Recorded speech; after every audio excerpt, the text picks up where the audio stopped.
The forum is in session, and as such, the rostra is closed to visitors. A scion of the 7th Dawn? Very well, you may wait in the corridor. Of course, entry will only be permitted on the condition that you leave your armaments at the door, lest you forget this sacred institution holds rational discourse in the highest. The implements of war are expressly forbidden.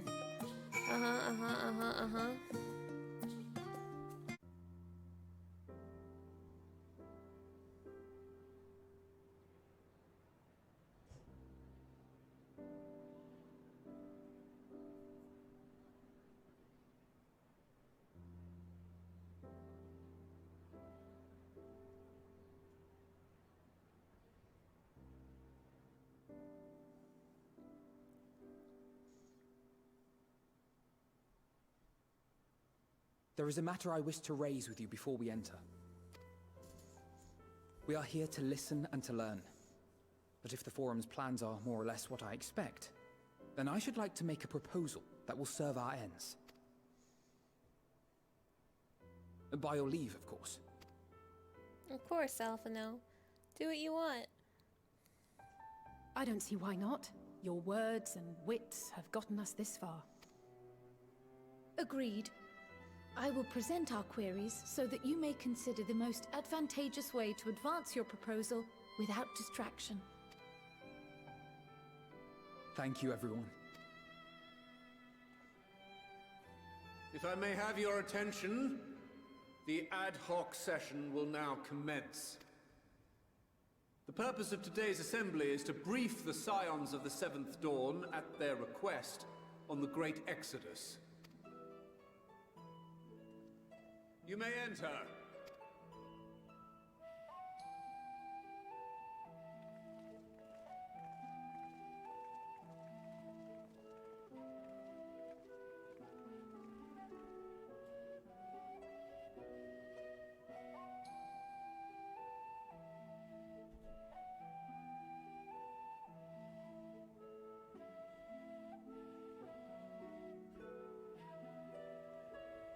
On behalf of the Forum, I commend your heroic actions on the Magna Glaciers. We shall not soon forget your service to us and the people of Radzat-Han. The Satrap, whom we have informed of the refugees' new arrangements, sings your praises as well. As an expression of our gratitude, we will endeavor to answer your questions as fully and openly as we are able. Then let us begin. First, it is the Forum's objective to ferry the life and knowledge of this star to the moon. Am I correct? You are. It is for this purpose that Sharlayan has labored these many long years. We have collected biological samples and scientific records from across the star. When the time comes, they will be moved from their places in Labyrinthos and Numenon and conveyed to safety. Once that critical task has been accomplished, we will begin transporting the Sharlayan citizenry, which has been categorized into groups. The earliest arrivals are to ensure hospitable environs for those who come after. Following our people, we will send those of other nations in turn, beginning with our allies. Radzat-Han was foremost among these. But since the final days have already come to Thavnair, we saw fit to include the refugees with earlier groupings. An ambitious plan. You have accounted for the safety of all nations and tribes, then? As many as we can. And how, pray tell, do you decide who to leave behind? To journey beyond the sky is an unprecedented and immeasurably difficult endeavor. Introducing sources of inevitable conflict would condemn all to certain death.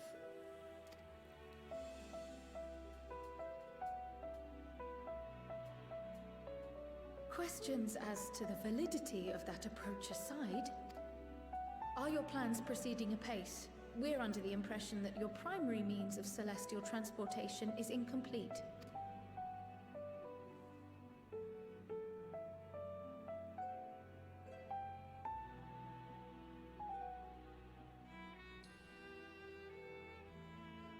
If only in that it does not meet our optimal parameters, that is correct.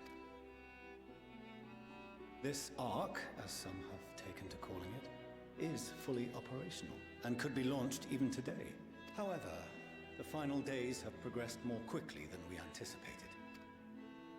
At present, the ship is incapable of attaining speeds sufficient to meet our evacuation targets. Should we put the vessel into service, as it is now, we will be unable to travel to the moon and back quickly enough to complete the necessary number of trips.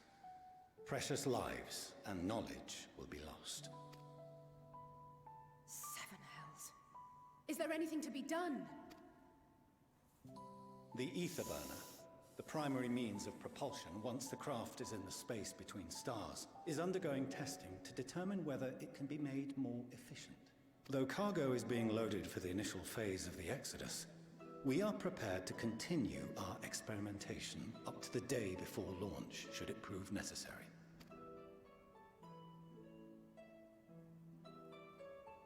What if the Scions were to solve your problem?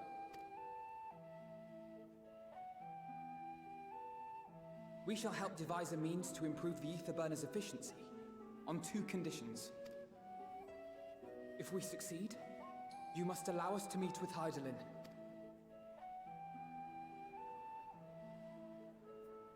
"'Twas simple enough to deduce.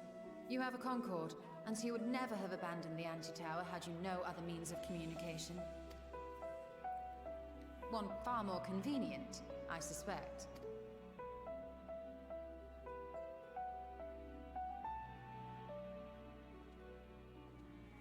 The second condition, also to be met upon our success, is that we be permitted to propose another use for your Ark.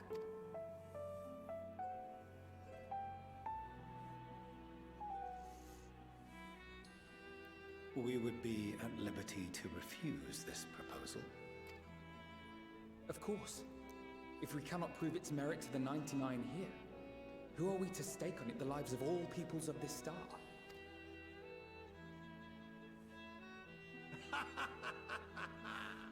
Delightful as always, Master Alfino.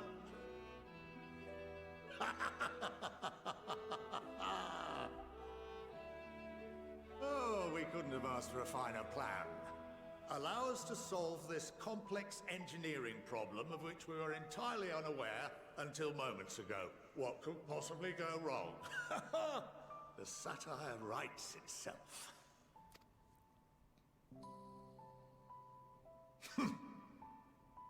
Yet, what field has not benefited from a change in perspective?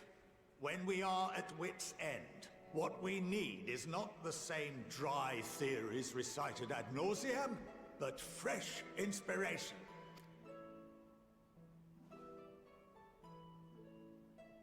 I, for one, have faith in my erstwhile students to provide it, and I find their terms to be perfectly acceptable.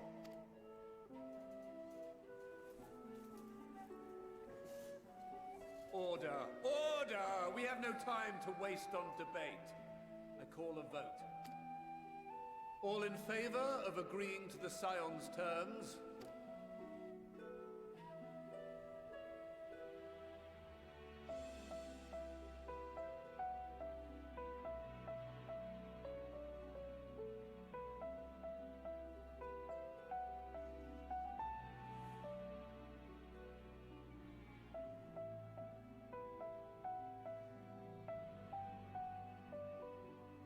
"71 in favor, 28 against.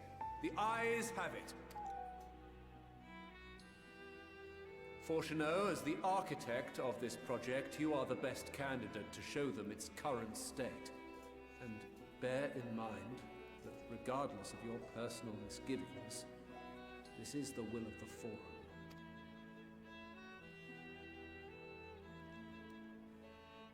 Very well. Call this session to a close. Return to your tasks with urgency. The final days wait for none.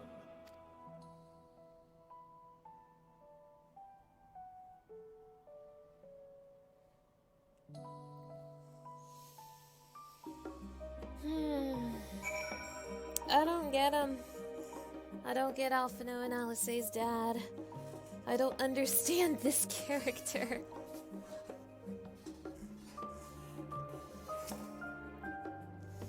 While I very much take issue with the Forum's approach to selecting whom to save and when, they're not wrong for wanting to minimize potential conflicts. Fortunately, if this plan of ours actually works, the Great Exodus itself will become entirely unnecessary. Whew! I'll admit, bringing up the issue of the Forum's incomplete arc was more than a little daunting. They were, to their credit, quite open about the current state of affairs. What was even more surprising, though, was when they took Alphino up on his offer. I am a little vexed that we've yet to learn of the Forum's replacement for the Anti-Tower, though I expect that in time you'll share that too with us, and with Master Matoya, if they've any sense. The further we pursue the mysteries of the universe, the more I struggle to comprehend the fortuitous nature of time itself. We measure and quantify it based on observations of celestial bodies such as the sun and moon, but from your account it is unclear whether the ancients viewed time in a similar manner. I mention this because while Venan knew the final days would occur at a defined point in the future, she presumably had no way of knowing exactly when. Even so, the completion of the Forum's preparations to escape to the moon, aligning so closely with the advent of the final days, is surely no coincidence. Perhaps if Midgard-Stormer were still alive, in the traditional sense that is, he could have offered to help the vessel attain the necessary speeds. Then again, there's no guarantee his contribution would make enough of a difference to matter. Of late, I have seen no sign of the Loperites. This being their first opportunity to experience the wonders of Sharlayan, the potential for misadventure is nigh infinite. My affinity for espionage may have earned me the title of Archon, but I was completely unaware of the Forum's plans. There may have been clues here and there, had I been of mind to look for them, but contemplating that possibility only serves to further wound my pride. Not that anyone could have realistically surmised that their brilliant stratagem was to build a giant ship, fly to the moon, a still larger vessel in truth, and use that to travel to another star. Even now, the whole idea seems positively absurd when spoken aloud. Rest assured, I have every intention of honoring the Forum's decision. Sorry about not letting the rest of you in on my plan. I was admittedly thinking on my feet for the most part. But since we require both a means of communicating with Hydaelyn and reaching Medion, in the spur of the moment I saw involving ourselves with the completion of the Ark as a way to work towards both objectives simultaneously. However, we must first keep our end of the bargain by solving the problem of the ether burner. I'd like to think it's not a challenge beyond our combined expertise, or at least the expertise of our extended circle of associates. You think Sid's gonna do something about it? That's where I'd put my money if I was a betting man. It might behoove us to learn how an ether burner actually works before we attempt to improve it, though. As Father seems so eager to help, maybe we can have him educate us about the ether burner.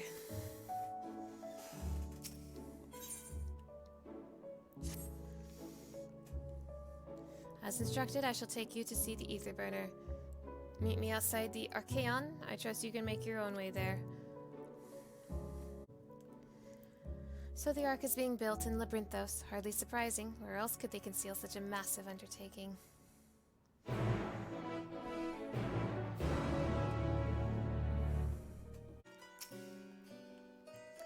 Do they intend to carry everything to the Archaeon? Carry everything in the Archaeon to the moon? They said they'd started loading scientific records and biological samples, but do they really need all of it? It seems so long ago we first set foot here. Yeah, a lot has changed of my perception of this game since the last time we set foot in here. Where once we were refused entry, we are now welcomed as guests. Among the many and varied documents sent to the moon, I did chance upon several inventories made in the Archaeon. Mayhap the Forum believed such records would provide insight into the intricacies of clerical duties. Regardless, the Loperites did not consider them worthy of more than a cursory glance. That we have been granted permission to enter the lower levels is proof of our increased standing. Would that they had been willing to confide in us sooner. I don't understand the appeal of reshaping it to look like the world above. Make your peace with what it is, or go outside if that's what you'd prefer. I don't understand these Sharlayans. Why don't they just go touch some grass? been many moons since I last visited Labyrinthos. As vast as the archives were back then, they've only continued to grow in the days since. Some would surely object to the Forum allowing foreign elements to have the run of their secret facilities. We should count ourselves lucky. Our destination lies in the lower levels. The Forum, in its wisdom, has granted you access to the Archaeon's lift. Step inside and have Opaline take you to the medial circuit.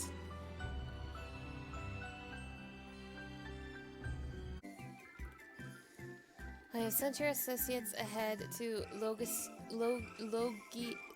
Logistikon Alpha on the other side of Marial Agronomics. Actually, there is something I've been meaning to. No, never mind. It can wait. Let us attend to the matter at hand.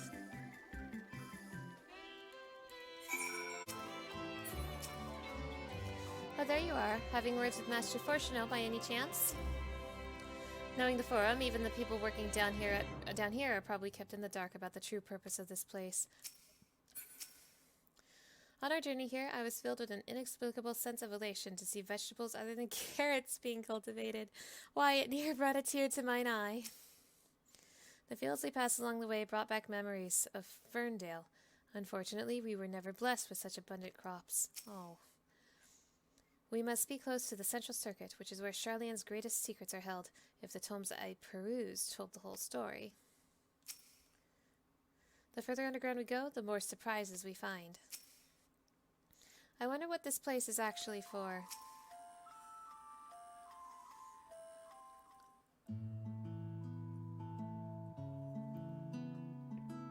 We are to wait here while our father arranges for us to use the next lift. Here being Logistikon Alpha, where the atmospheric conditions of Labyrinthos are regulated. Water is drawn from underground and dispersed as vapor, stimulating the formation of artificial clouds and rain. By manipulating the temperature and air circulation, they are able to create the ideal environment for the growth and preservation of the biological samples kept here. Hold on, how do you know so much about it? Why, Father brought me here as a child. What? And left me behind? Actually, you're the one who left me behind when you went off somewhere with Grandfather. The night before, I'd been asking Father how the clouds are made, so he decided to show me. It was fascinating. I peppered him with questions the entire time. 'Tis all too easy to take for granted the many interweaving aspects of the natural world, to grow inured to the wondrous. But having gained an understanding of the complex mechanisms employed by the Loperites in recreating a similar environment, I have come to view such processes in a new light. The subterranean gardens of Labyrinthos, the lunar prison forged to contain the ancient zodiac, the habitations built for all mankind's neath the moon's surface, each unique yet undeniably similar. 'Tis no mere coincidence.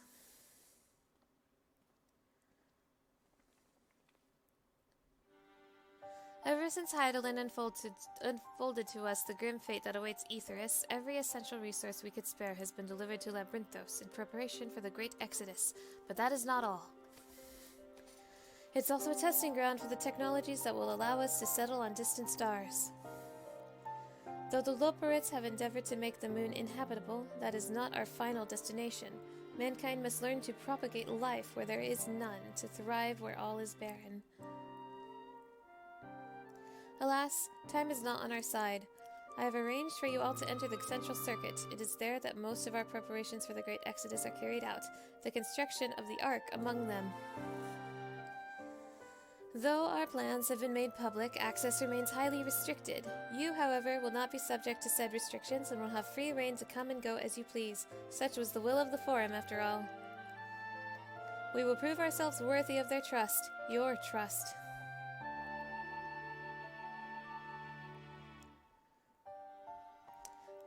Then let us proceed.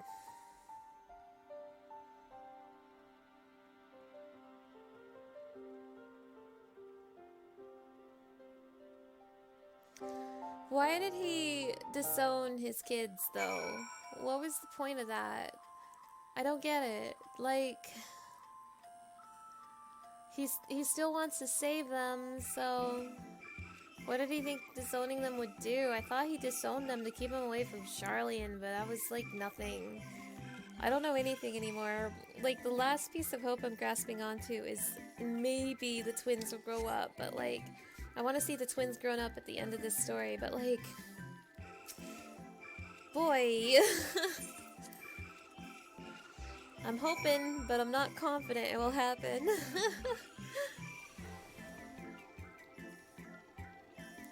I was also hoping this place would get destroyed and the music would change, but I'm starting to think maybe this is just the permanent music forever.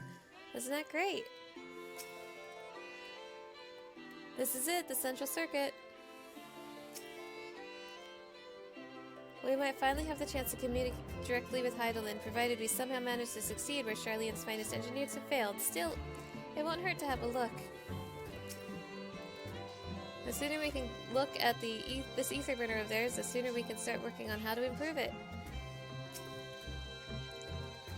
The temperate environment here is not unlike that of Bestway's burrow, though the diverse vegetation doth produce a far more complex bouquet of aromas. A welcome difference indeed, for I have grown weary of the scent of carrots. I have no idea what makes Alphinaud so confident we could solve this problem of theirs. Relentless optimism, I presume, a not unwelcome trait in a youth, but less so in a gamble. Aye, let us resolve never to let him set foot in the gold saucer. I imagine the secrets kept here would be of great benefit to mine own research, but I will refrain from indulging my curiosity for the time being. The further down we travel, the more expansive the sky above becomes, artificial though it is. Would that the heavens elsewhere could be so idyllic.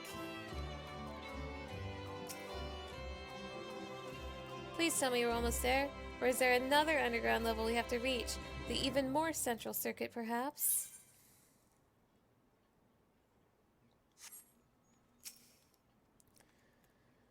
The ether burner is being constructed not far from here. Overseeing the work is Kakoi Dankol, after whom the forge is named. Once the necessary introductions have been made, I shall leave you with him to discuss the particulars. This way.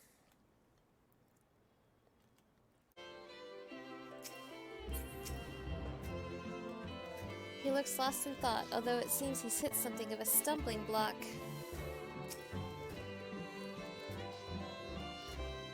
Is he talking to himself? Surely the Forum hath already petitioned the aid of the Loporets, given their familiarity with such technologies.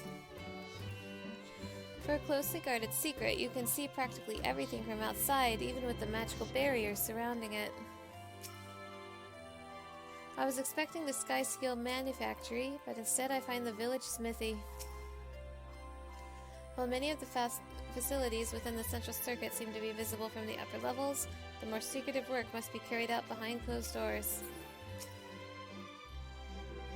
He hasn't even realized we're here, or perhaps he has realized but just doesn't care. This is the man we seek. Do try not to startle him. Perhaps you'd like to break the ice? Okay.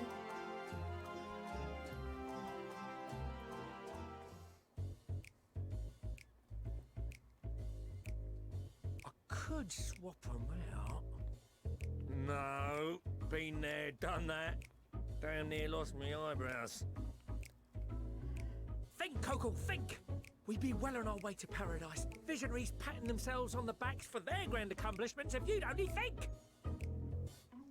Yes, that does sound rather lovely. Yeah! I mean, Master Force, you know, what a pleasant surprise. We're not blasting off already, are we? The schedule remains unchanged, for better or worse. Is this another Grandolt situation where you need to do a role quest to get a crystal so you can make the thing? Because I'm not sure if the role quests are optional or not yet. I don't know if I have it in me, man. I'm in get this over with mode right now. Which is why the Forum has elected to accept assistance in resolving the ether burner conundrum.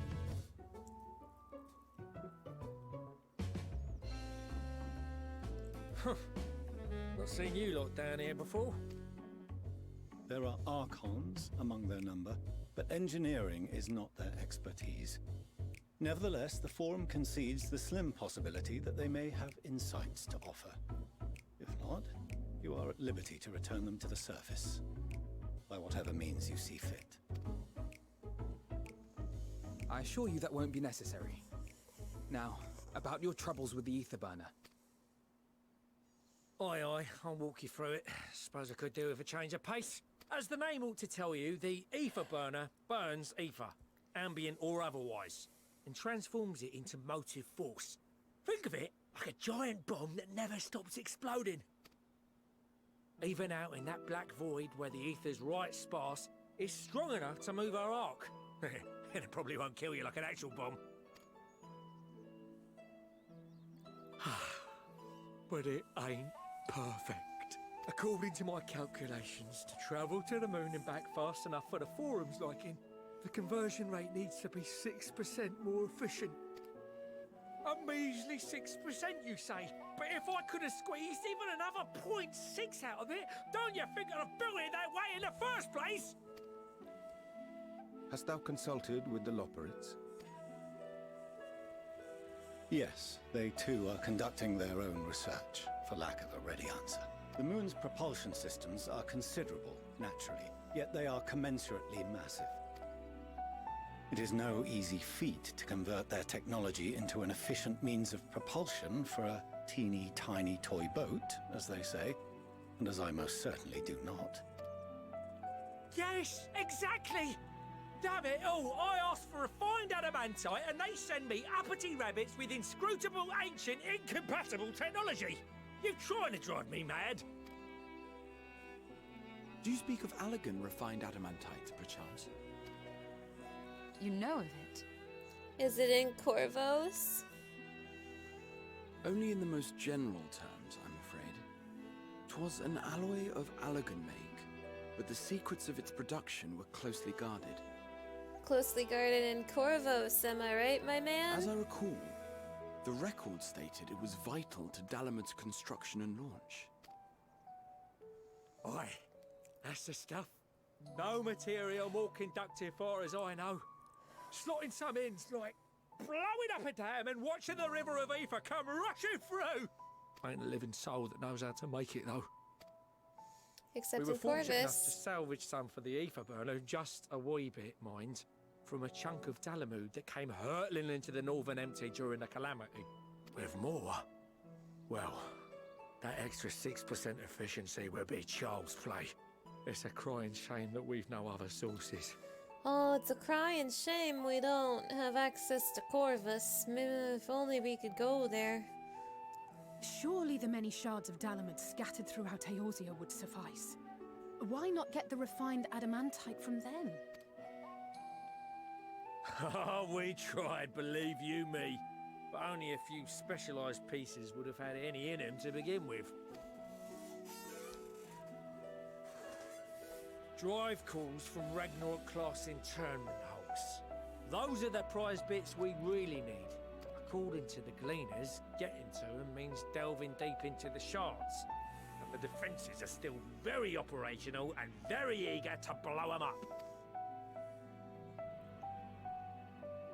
It's rough going in there, even for the cream.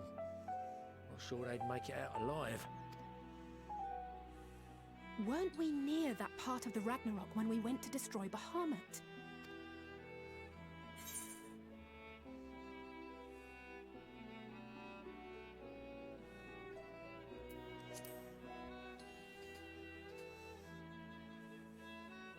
Heavens, are you all right? You look pale as a... Well... Best put that battle from your mind for now. Deep breaths. That's it.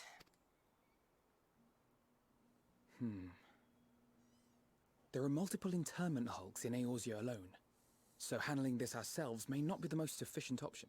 Rather, if we could salvage adamantite from the shards simultaneously... Thancred, is the link shell we established before you went to Garlemald still active? Of course. The floor is yours.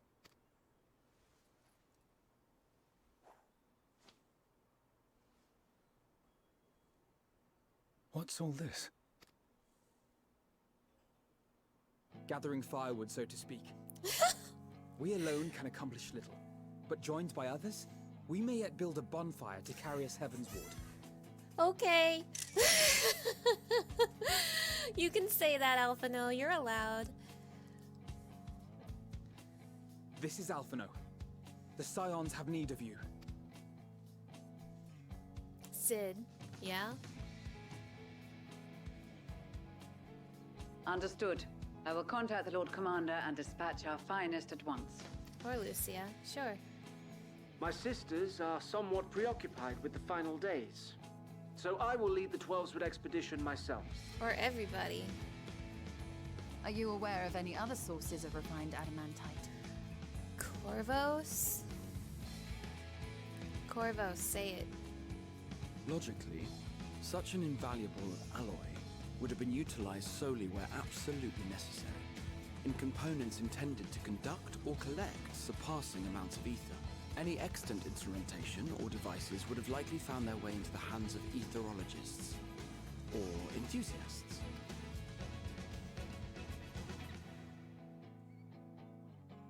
Magical artifacts of Allagan design? The Eastern Alliance will send word to one and all. Are there other ways we may offer aid? No shards of the Lesser Moon scar our soil, but our stake in this cause is no less for it.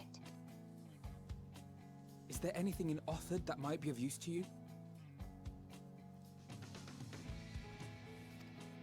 What did you say? Oh, you got friends in far places, lad. Any road, if you're offering, I wouldn't say no to one of those Far Eastern sacred relics. Some of them can hold enough ether to summon a whole damn primal. Combine a source like that with the ether burner, and 3, 2, 1, kaboom! I gather you heard his explosive enthusiasm. Might you secure us a suitable relic? It shall be done. I know little of machines, but I promise we will do our utmost to gather the materials you need to finish your starship. I am glad for the work, in truth. Better to busy oneself than wait and fret over disasters foretold. Then why are we all still standing about yapping? There's plunder for the taking. And I'm a born plunderer. I'll be an old Sharlayan before you know it. Start mixing the grog. I'm certain that can be arranged. Thank you all, and do be careful. We solved the ether burner problem instantly, did we? Very cool. Just like that. Aye, just like that. Our refined adamantite is on its way. Now let us consider our next steps, shall we? There's yet much to be done. This game is so easy.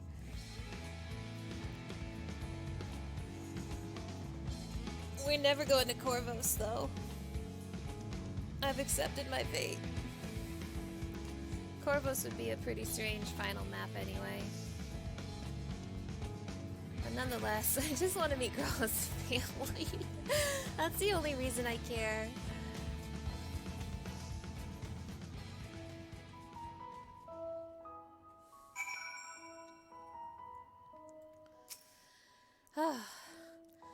There are no oaths or contracts binding the members of the Ilsabard contingent, and in many ways it was even more loosely organized than the Crystal Braves.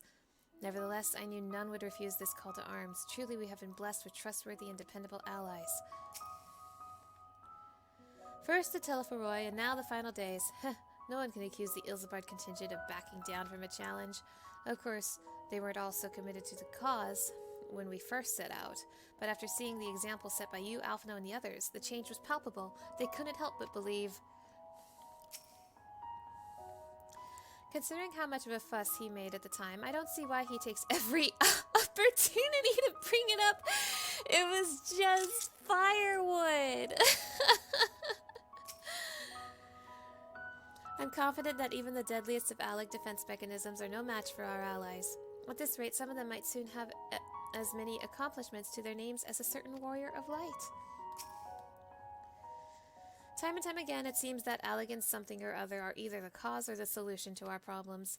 To think the selfsame materials that once launched Dalamud will now be used to help ferry mankind to the moon. There's a poetry in that.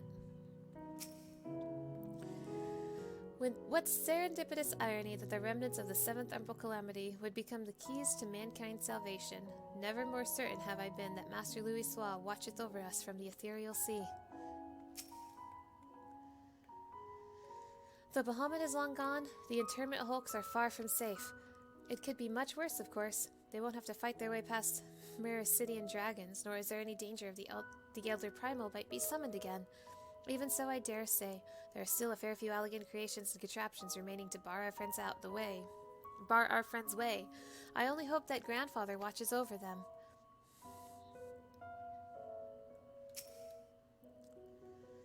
Appreciate you doing all this, but I ain't getting me hopes up just yet. It's times like these we're reminded of how famous or infamous Alphino has become. Who would have thought he could achieve so much with a single link pearl conversation? As we're expecting rather a lot of visitors in the near future, I'd best return to the surface and inform the relevant parties. I also have a contact of my own that might be worth a try. Is it your Eureka friend? Oh, and who might that be? Ejika? That's for me to know and you to find out. And on that note, I leave matters in your capable hands. Best of luck. Is it your mom?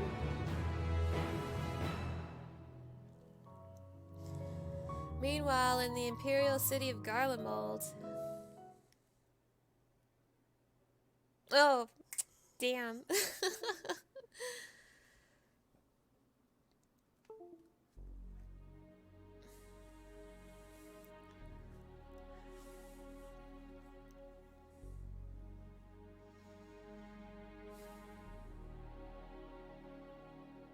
Our course of action is clear.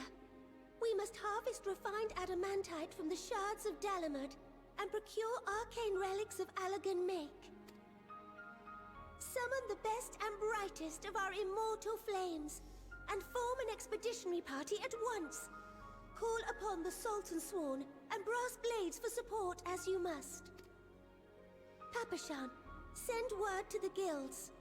We will require the expertise of master artisans if we are to have any hope of identifying and recovering these elusive materials. Viergeist, we have need of your stone torches. They are to assist the immortal flames in scouring the ruins and to help secure the surrounding areas. I trust I can count on your support. As commander of the Stone Torches, my son Zimberk will personally see it done. Pippin, I would have you lead the raiding party. Assemble your finest, and with Chizona's blade clear the way. Lord Lolorito, I pray you take charge of the search for Allagan relics. Surely you know of some being traded on open or clandestine markets, or sleeping in collectors' vaults. Of course, I ask not that you do this out of the kindness of your heart. By all means, profit on the transactions. I wish you the joy of it. Lolorito, put your sleazy nature to use to help us save the world! Never thought I'd see the day! Final days descend upon our world. If circumstances are truly as dire as they say, Uldar's best efforts may be for naught. And yet, when we Eorzeans rose from the ashes to rebuild our broken realm, did we not learn one simple truth?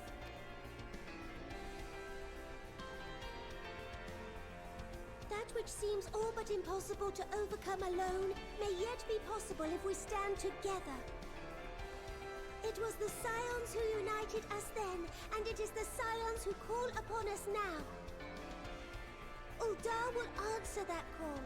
We will summon our courage and join the fight for our world's future.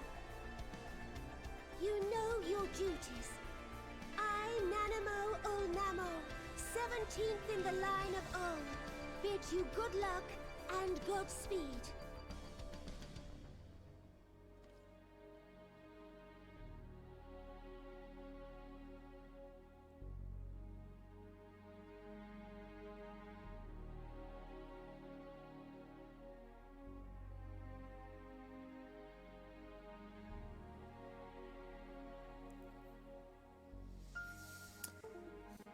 Let's do every nation.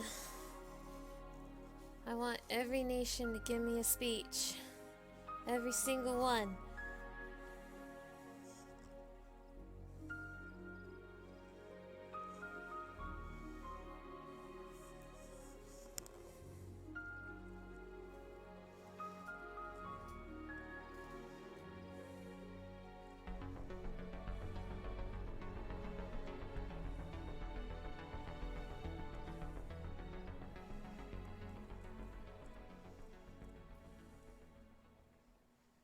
We fielded a goodly number, but our ranks are heavy with healers, and an abundance of restorative magics will be of little help in destroying Dalamud's defenses. Still, it has ever been thus with Gridania. We must steel ourselves for a protracted engagement.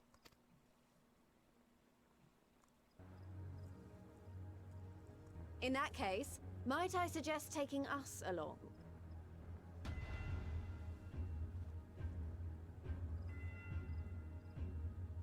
Commander Hext, what are you doing here? None of the shards in Girabania are big enough to hold an internment hulk. So we said to ourselves, why not lend our neighbors a hand? We thought you might be short on people with a talent for breaking things. While it pains me to admit it, you are right. Our deficiency so plain to see. It might have been a lifetime ago, but I was once one of the scions assigned to the Shroud. I know this forest well. I know your people. And I know we will be stronger if we fight this fight together.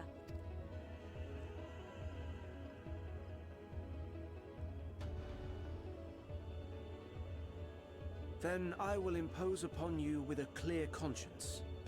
Come, let us speak of how to integrate our forces.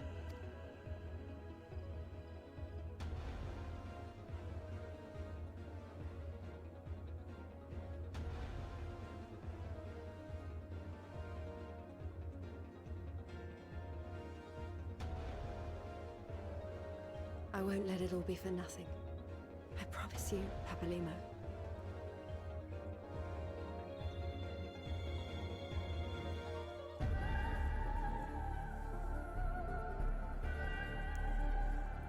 What are they doing over in Lenosha? Kurthus. Okay.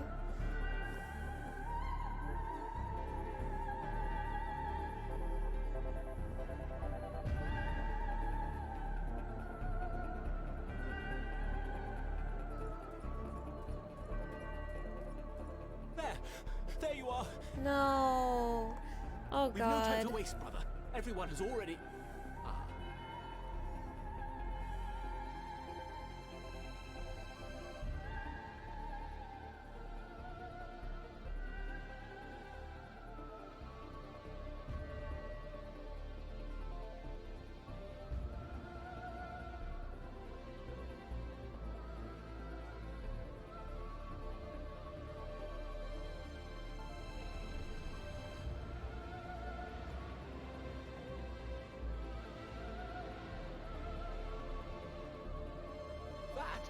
That was a roar. A dragon's roar. Priest Vilgar? Maybe? There is one person in the brood that we have never met, but it would be really bizarre to see them now.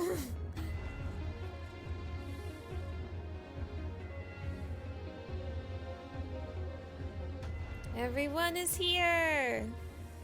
And so, in summation, the Eastern Alliance, as well as the Honourable Lord Lolorito himself, reached out to me for assistance in procuring these treasures of the divine, and I, in turn, do beseech the Confederacy for aid.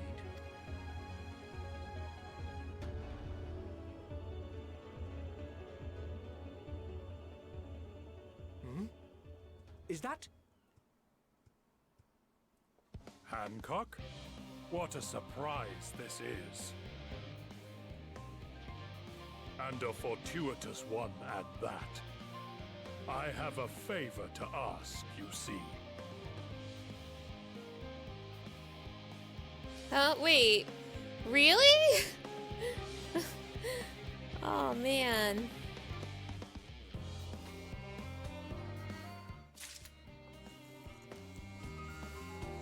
Oh, man. Seiru.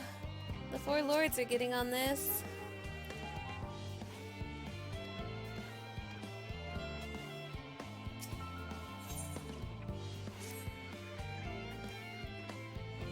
Though our friends are searching for refined adamantite and sacred relics, we will only know if they meet your requirements once they have arrived. In the meantime, is there aught else we might do to be of service? Ha! You've already done more than enough. If I had to say, though, I could use someone who knows a thing or two about elegant technology. Oh, if only we knew somebody! You there, the lad with the red eyes and matching hair. You seem to know more than the average scholar. I literally have a PhD in Allegan. Ha! If only Master Kukul knew how right he was. While he and Graha establish a rapport, why don't we help with the preparations of the Great Exodus? Indeed, this would mean going above and beyond in terms of our arrangement, but I propose this not to curry favor. As confident as I am we will succeed, we must be ready for every eventuality. This would also be an opportunity to familiarize ourselves with the logistics of traversing the Great Expanse.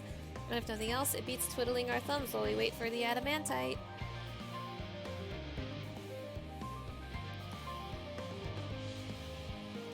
Well, ain't you a bunch of helpful buggers? If you've a mind to lend a hand, I know where you ought to go. Sharlayan Hamlet is lousy with researchers and scholarly types, busying themselves preparing for the Exodus. Ha! That lot need all the help they can get. Well then, off we go! Graha, you stay.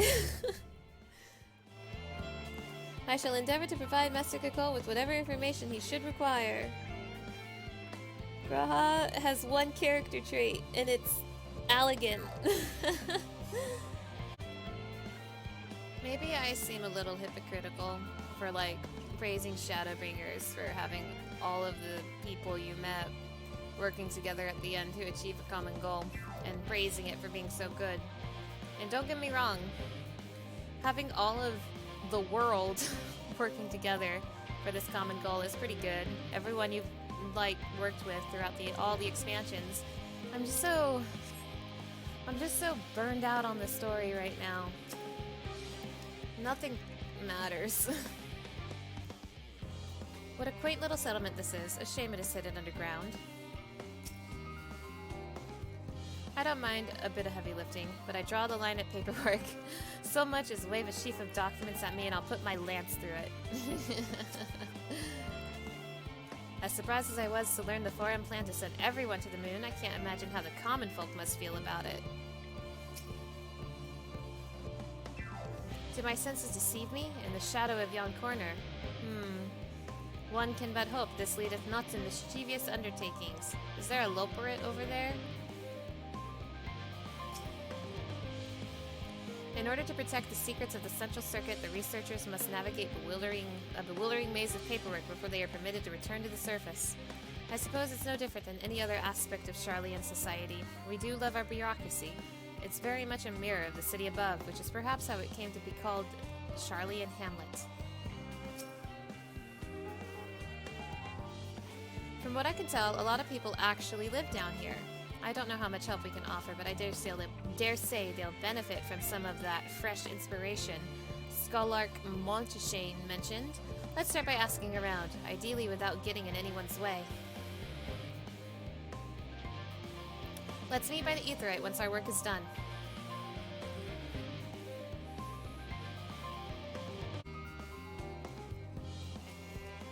Helping with the Ark, even with all the power Master Kukul's managed to squeeze out of the ether burner, it's still not enough apparently. And now I hear the final days have arrived. Horrible creatures running rampant all over. If only we'd begun the Exodus sooner. People are dying and there'll be no end to it if we don't fulfill our duties. But we will. We've spent years preparing for this moment. Believe in the plan and all will be well.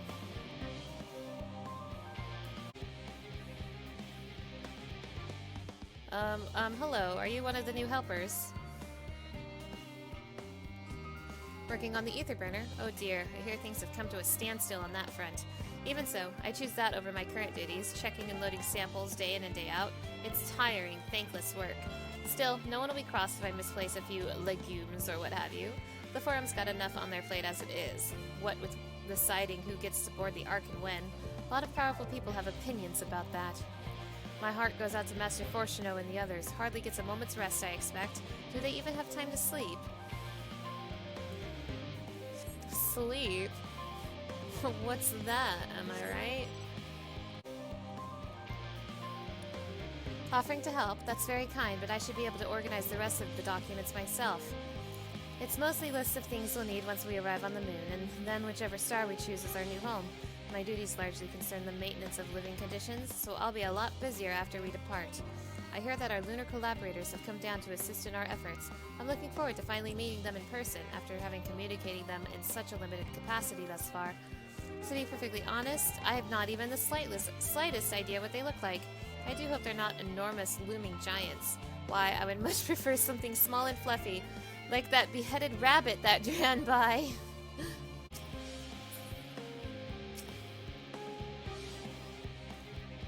It would appear the Loporits have infiltrated Sharlayan's most heavily guarded facility. How? I know not. Yum, yum, yum, yum, yum. What a joy to sample the delights of Aetheris. Crikey! I wasn't expecting to see you here, Mana. I'm sorry I didn't have a chance to say goodbye. And for, having those other Loporits attack you. Terrible misunderstanding that. Not to worry, though, as all have since recovered from the rather savage beating you administered. They bear you no ill will. Well, perhaps a little on account of the savagery, but time heals all wounds. Most, anyway. How marvelous it is to see you again. You'll be pleased to hear I've learned much since our fascinating discussion at the Curatorium. It's all thanks to Ryanje, you see. He's taught me all the finer points of cooking, which, despite my name, I knew very little about. So many dishes, so many hard-to-pronounce words. Actually, I was rather hoping he'd show me how to bake an Archon loaf. They're quite popular, I hear, though it doesn't sound like they contain any flavor to speak of. Still, if that's the sort of thing your kind enjoys, I shall make enough to last a whole journey. Fancy meeting you here, Mana. Our friends in the forum brought us to see their teeny tiny boat, which was quite impressive considering they didn't use any creation magics. What we're really interested in is Aetherius itself, though we now find ourselves in a sort of funny underground miniaturized version of it. We were hoping the forum would give us a guided tour, but it appears they're rather preoccupied. Honestly, all that time to prepare, and they're still not ready. I suppose we'll just have to show ourselves around, or at least that's what we're planning to do until we chance upon Ryanje and your good self. Since you're both dawdling about, engaging in idle chit-chat, perhaps you could show us a few points of interest. Wouldn't that be fun? Yay! If you're too busy to show us the sights, we'll find other ways to keep ourselves amused, don't you worry.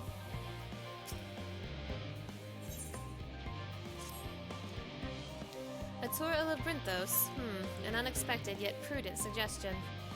Given the similarities betwixt this artificial environment and Bestway's Burrow, it would be in our best interest to have the Loporits acquaint themselves with those conditions deemed optimal by their Sharlayan collaborators. I fear, however, that continued reliance upon my limited knowledge would risk narrowing rather than broadening their perspectives. Maybe thou art better suited to lead this venture. What a marvelous idea! Might we begin with that great big what's-it over yonder? Ah, yes. The what's-it. I shall leave its explanation to Mana.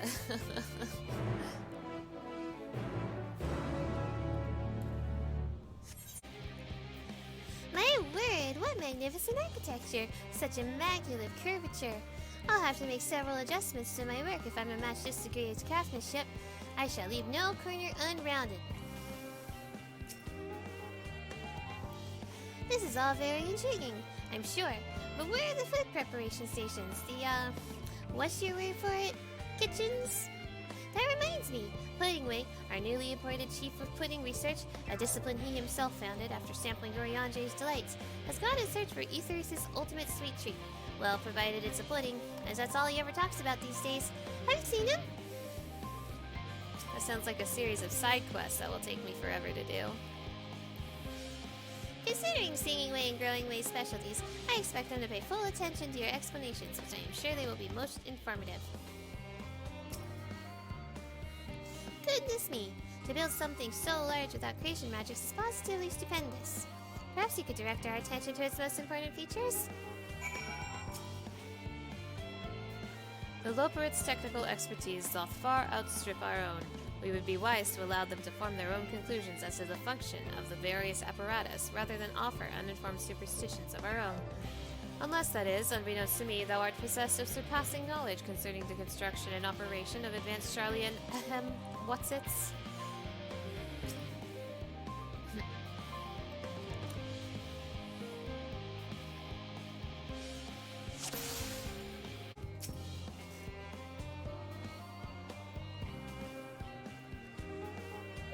It's a little hard to see from here, but is that a golden pipe connected to the top of those tanks?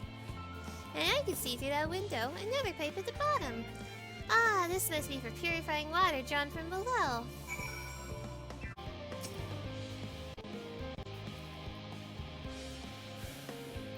Is that water I hear from inside that great big tube? It must be because of those cogs and the gigantic wheel at the top. Oh, I see. That's how they draw up the water. There's probably some sort of spiral-shaped mechanism inside it, too.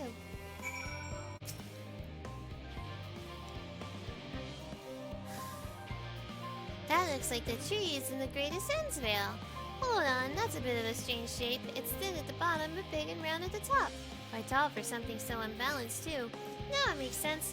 That's where they store the water.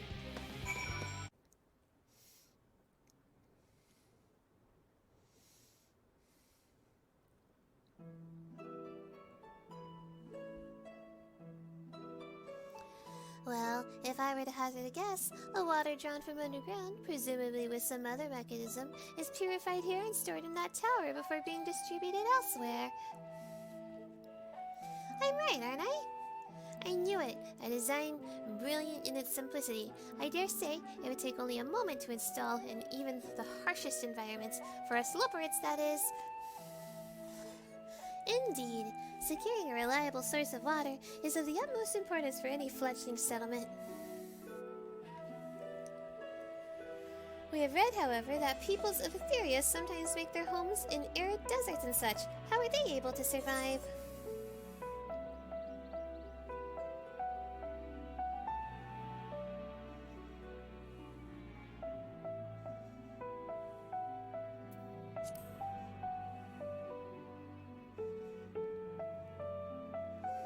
So wherever you choose to live, you're never far from water. Oh dear, I worry we won't be able to procure the necessary amount. We can provide enough water to keep them from drying out completely, but it would appear they rely on it far more than we'd anticipated. A few adjustments may be in order once we've calculated the average rate of consumption per individual. It may also be worth learning more about how exactly they obtain their water in the first place. Master Alphanos spoke of the machinery responsible for that feat during our journey through the Logisticon Alpha, did he not? Mayhap the Loperits will share his appreciation for the engineering marvel. Oh yes, that sounds absolutely splendid.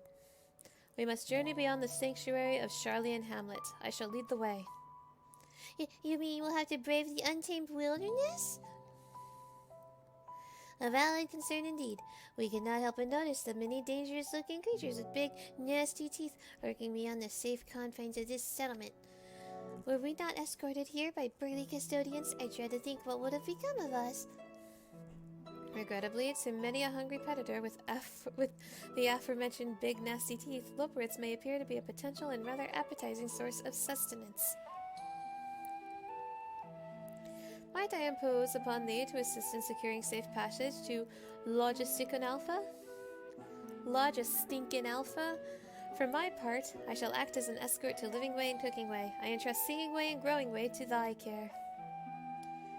Hell yeah, I will escort these Loperits to safety, or my name ain't Mana Scarlet. A more valiant protector they could not wish. Godspeed.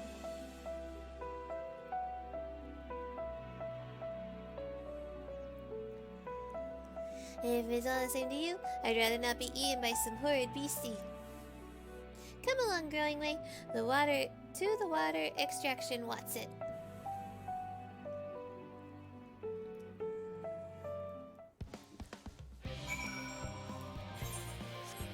They put a lot of effort into these Loporit models. They're so expressive, and the animations are so lively, and I really appreciate that.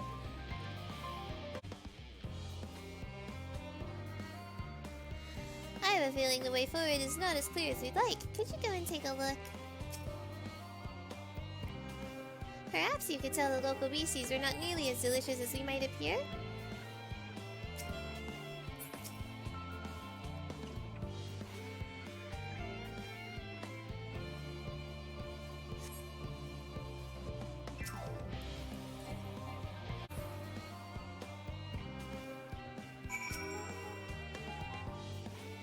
Thank you so much. I really hope this water extraction Watson is worth these harrowing experiences. All part of the fun, some might say, but I'd rather not be burnt to a crisp if that's all the same to you. That was all very exciting, but I'd rather not do it again. Wait, how exactly were we planning to head back later? Let's get moving! That building looks nice and solid and safe. You've done well to see those two here safely. They can be a bit skittish at the best of times, so I'm pleasantly surprised they didn't run off and get themselves killed. I couldn't help but noticing a distinct lack of carrots along the way, or many of the other vegetables I was expecting to see, though I did catch a glimpse of some sort of bipedal tomato charging about. Must be my imagination. My friends, I bid you welcome to Lodge of Stinkin' Alpha. Our destination doth lie at the lift's top. Pray, follow me.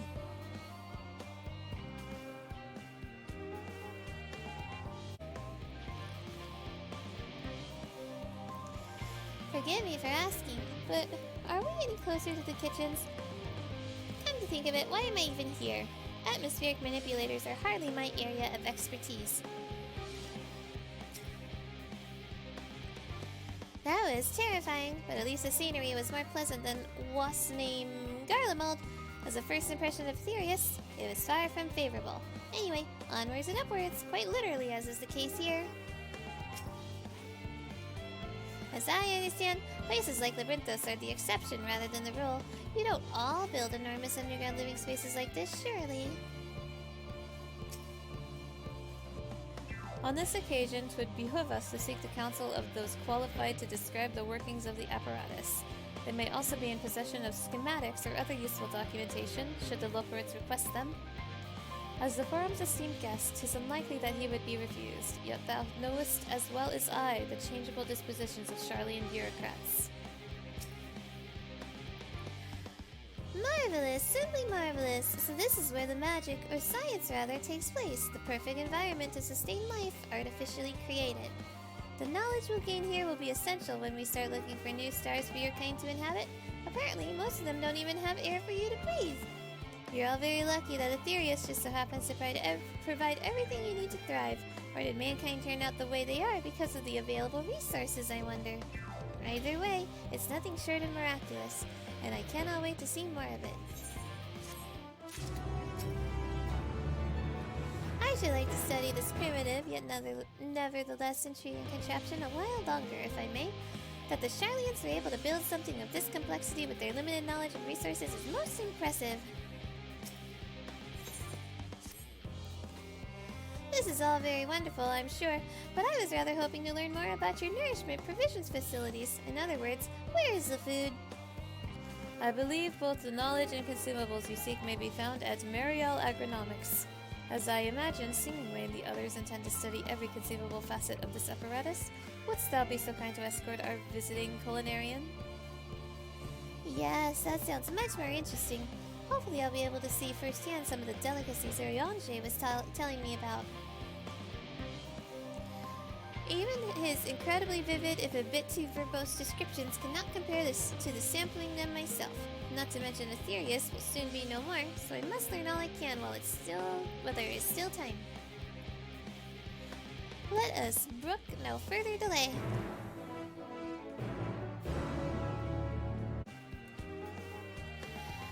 This is the place, yes. The heady aroma was enough to guide me here, and I've spotted several of the fruit and vegetables featured in our compendium. I'd dearly love to try some, but I read that those who help themselves to a farmer's crops without permission are often caught and put into pies. Perhaps you could ask whoever's in charge if they would be willing to part with a few samples. Let's go cooking away. Oh, what a fine mess this is. Oh, it's you, the one who climbed down the mine shaft. I'd show you around if I could, but I'm brushed off my feet preparing for the Exodus. And I'm not the only one. We've all got to find ways to do what we do down here up there. First on the moon, then on whichever star the Forum decides will become our new home. It's all so sudden, so unreal. Don't you want to go to the moon? Well, it's better than waiting for the final days to claim us, but no matter how carefully it's all planned, we'll never be able to take every variety of flora and fauna with us. Even the ones we can take may not survive in their new environment. So many species doomed to extinction. Sorry, that's not what you came to talk about, is it? Nothing quite so dire, I assure you. We merely wish to sample a little of your produce, if we may. By all means, help yourself. Much appreciated, my good fellow. So, where to begin? Oh, I know what these are. Grapes, yes? Let's see if they're as delicious as they look. So sweet, so sour, the taste is much like a ripe philosopher's carrot, and yet the texture is entirely different. The contrast between the outer skin and the fruit within is most peculiar, though far from unpleasant. Yes, I think I'll try another. Well, that's certainly given me food for thought, though in a far less visceral manner than any philosopher's carrot. But tell me, what is your opinion of grapes?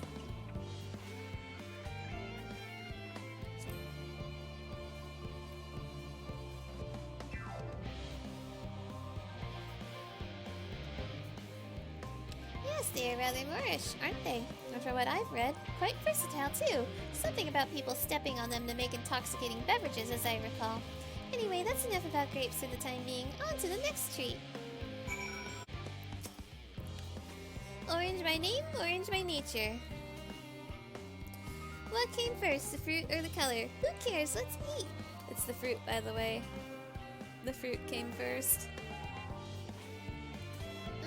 Yes, that's equal parts sweet and sour, as with the grapes, yet nothing alike.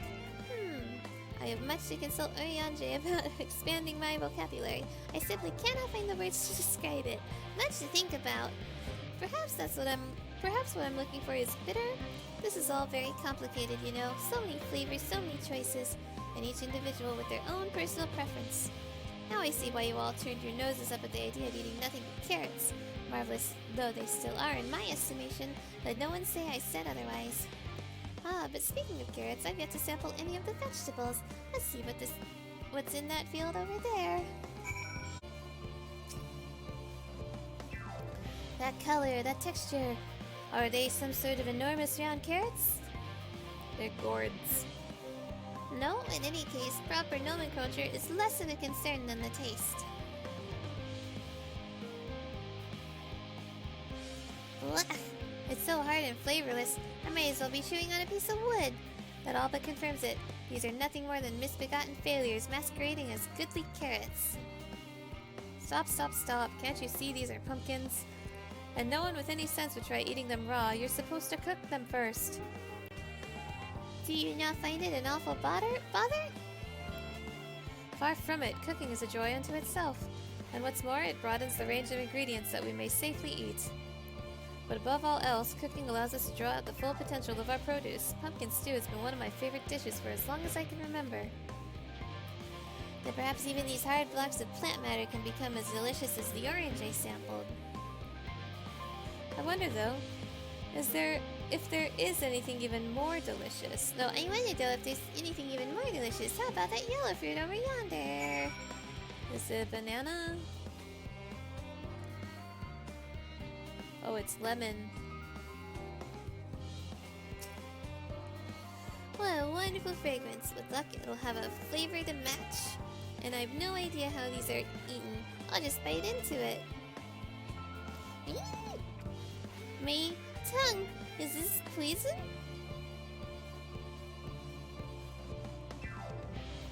Lemon? You mean it's supposed to taste like this? How could something so similar to an orange be so revolting? Ugh, it may be some time before my palate recovers from this ordeal. As such, I had best call an end to this round of sampling. Let's say our farewells and return to the others. Finished, have you? I trust you found something to your liking? I'm rather enamored with the grapes and oranges, less so the pumpkin though. I learned the hard way they're not to be eaten raw. Then there was the lemon, the deceiver. I still feel so violated. Ha, first time, was it?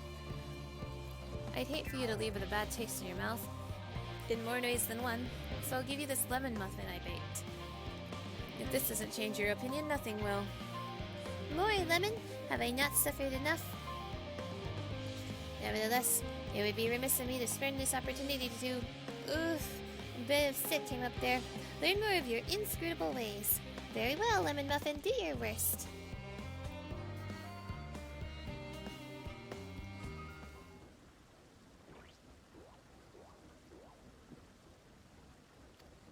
This is...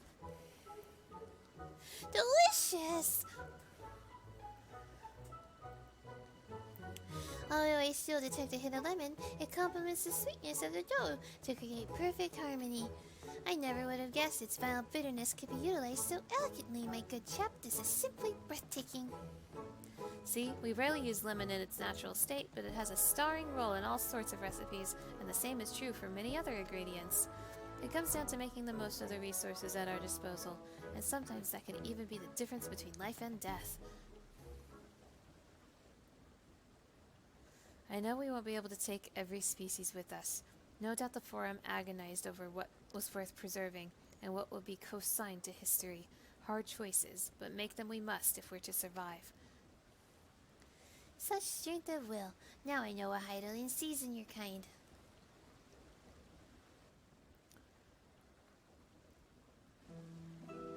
Mankind, the Loperids, we were both born from the accumulated knowledge of the ancients.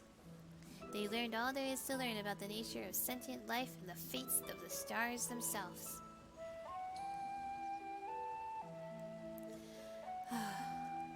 Once a civilization has fulfilled the basic requirements for survival, it will inevitably seek to eliminate all forms of negativity and achieve perfection.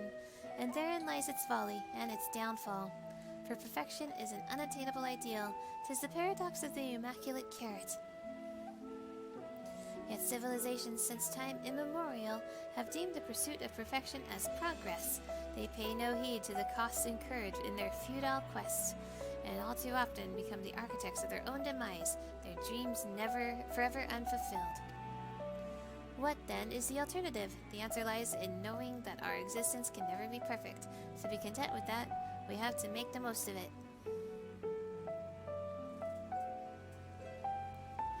When life gives you lemons, make lemon muffins!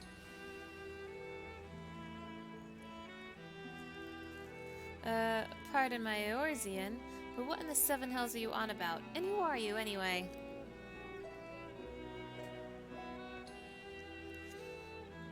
Cooking way at your service. I'm here to help prepare for the trip to the moon. And once you get there, you'll be able to try my carrots. I've been growing all different kinds. But don't worry, there'll be room for your crops too. We'll work together to preserve as many of Aetherius' species as possible, if you're up to the challenge. Yes, of course. I look forward to it. Well, this has all been a highly productive. Probably. Let's go and see if Urianger and the others have run out of machinery to inspect, shall we? Okay.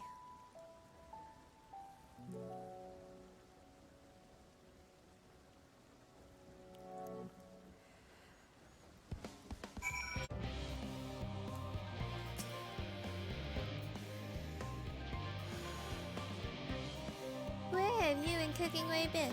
If the two of you were engaged in pursuits of an educational nature, you should have taken me too. I am the leader, after all. Not to rub it in, but we had the most fantastic time while you were away. Urianger was able to obtain all manner of meteorological data for us to pore over. I'll be sure to put my newfound knowledge to good use once you return to the moon. It's my duty to make your journey as comfortable as possible, but there's no telling how long it will be. 100 years? 1,000? Probably closer to 5,000, give or take. Oh, there you are. Have the others finished talking about rainmaking Watsits yet?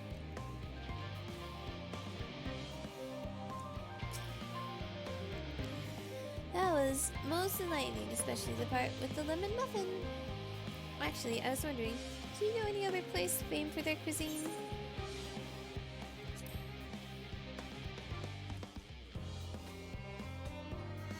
Would that I had time to visit.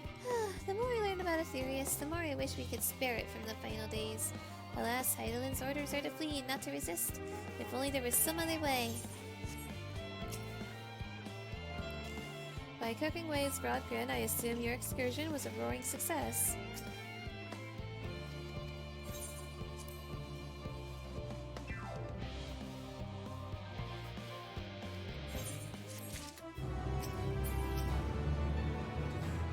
Muffins. I wonder if this is how Pudding Way felt the first time Oriange made pudding.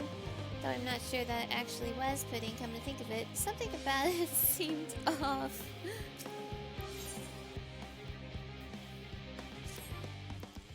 Mana, I trust thy time at Mariel Ergonomics did bear fruit. Our own efforts too were rewarded. We now possess an embarrassment of educational riches. No doubt our guests' relentless pursuit of knowledge could occupy them, and us for a fortnight. Alas, time is of the essence. Let us return to Sharlayan Hamlet forthwith. I shall gladly attend to each and every Leport there, should further questions within my power to answer arise.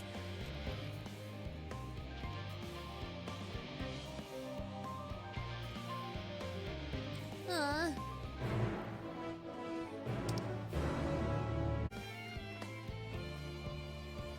That was ever so delightful, and with this much information I can fine-tune the moon's environs to your people's comfort.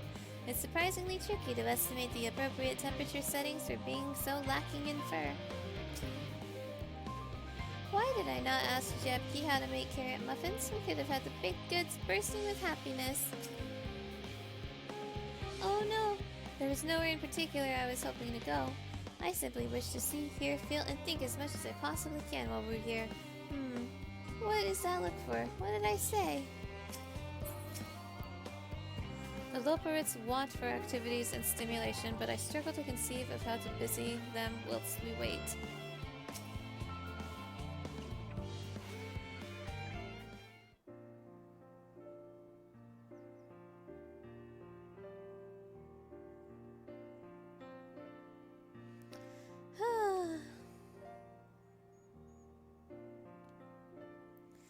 Yes, Mana, that was indeed me verbalizing a sigh to express my emotional state.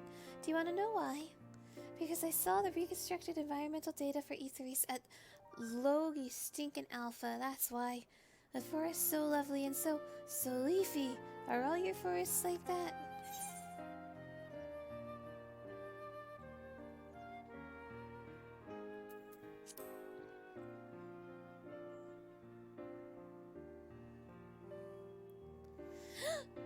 I say, with a star so wonderful, it comes as no surprise that you're reluctant to leave it behind. I was a fool to think otherwise, to assume that the moon was something worth being proud of. How ridiculous we must seem to you, trying so hard yet achieving so little. Not at all. Thy works are no less worthy for their uniqueness. I thought I heard tiny voices. Dancred, release me.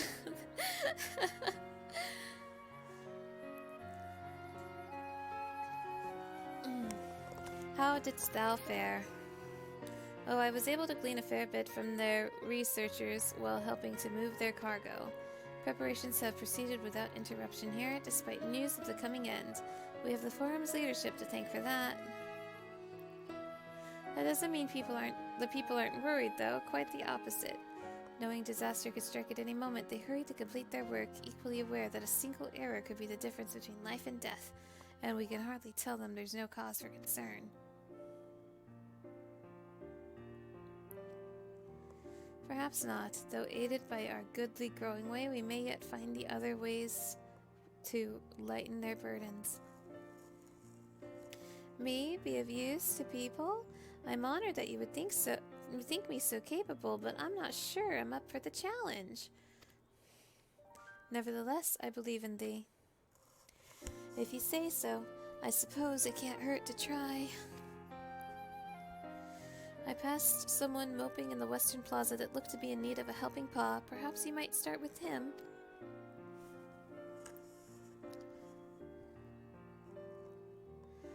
"'Tis as good a place as any. Come."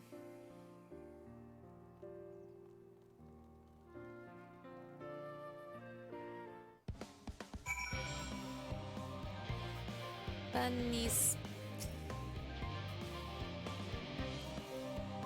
You'd best go with them. I don't think Ryanje misjudged him, but Growingway does look like he could use some emotional support. I still have work to complete elsewhere. I trust I won't return to find any Loporits in tears.